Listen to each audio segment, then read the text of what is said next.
5 priežastys, kodėl cukraus potraukį taip sunku suvaldyti. Pirmoji – tai yra saldžių maisto produktų prieinamumas. Antroji – tai kaip pridėtinio cukraus yra beveik visuose perdirbtuose maisto produktuose. Trečioji – valgymo įpročiai ir sąlygos. Kaip pavyzdžiui, praeidami pro šalį virtuvėje pridėta visokių užkandukų arba ant darbo stalo ir taip negalima jiems atsispirti.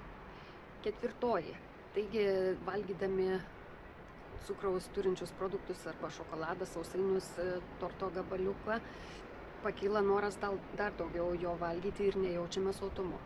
Ir penktoji priežastis – tai yra miego trūkumas ir nesveika aplinka. Tai kai nepailsime, trūksta miego, būdame irzlūs ir nuotaikai pakelti suvalgome kažką saldaus. Arba, pavyzdžiui, priklausomumas nuo rūkymo, alkoholio taip pat žadina potraukį į cukrų.